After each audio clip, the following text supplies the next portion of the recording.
Statute Rome hanya alasan daulah terpendam. Isu deep state atau daulah terpendam berhubung langkah meratifikasi Statute Rome menjadi berita panas sepanjang minggu.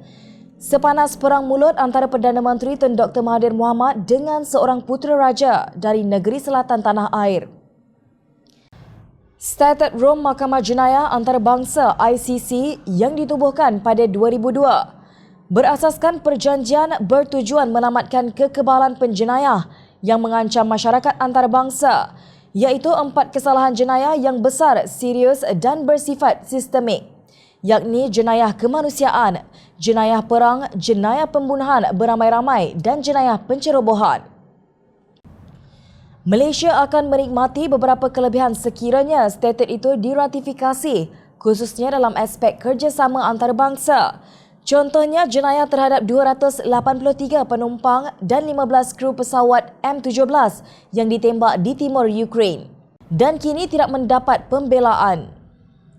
Aneh sekali apabila ada pihak yang menganggap kedaulatan Malaysia akan hilang atau tercabar menerusi ratifikasi Statute Rome. Sedangkan negara masih tertakluk kepada Perlembagaan Persekutuan yang merupakan sumber rujukan utama undang-undang dan mengatasi sebarang peruntukan undang-undang sesebuah perjanjian.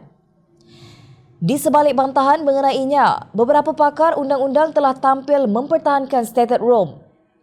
Antaranya Dekan College Undang-Undang, Kerajaan dan Pengajian Antarabangsa Universiti Utara Malaysia Profesor Madya Dr. Ahmad Martada Mohamed, yang berpendapat Perlembagaan Persekutuan berada pada kedudukan tertinggi selaku undang-undang induk dan mengatasi sebarang peruntukan undang-undang sesebuah perjanjian. Sementara itu, pakar undang-undang antarabangsa daripada Universiti Islam Antarabangsa Malaysia, penolong Profesor Dr. Muhammad Yazid Zulkefli, berpandangan bahawa Statute Rome tidak menafikan bidang kuasa Mahkamah Malaysia kerana perjanjian tersebut adalah berasaskan prinsip melengkapi. Sayangnya, kerajaan terpaksa menarik balik ratifikasi Statute Rome bukan kerana ia berbahaya kepada negara kita, tetapi kerana kekeliruan yang dicipta untuk mempergerakkan daulah terpendam demi merampas kuasa secara tidak demokratik. But because of this confusion, and the confusion also among the rulers, we have made a decision that we will not recognize the Statute of Rome. We have ratified it, but we still have time to withdraw. And we will withdraw, not because the Statute of Rome is harmful to us, but because of the confusion, political confusion raised by some people. Justru wujud keperluan kerajaan untuk memberi kefahaman kepada rakyat yang nampaknya sengaja dikelirukan mengenai Statute Rome ini. Kerana gerombolan ini akan terus mencari alasan untuk menggulingkan kerajaan yang kini dilihat semakin mantap dalam usaha membina semula keruntuhannya akibat dijarah oleh kleptokrasi.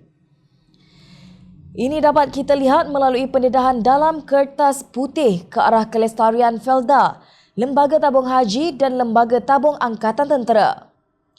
Semua itu adalah bukti jenayah yang tidak dapat dipertahankan di mana-mana mahkamah di dunia.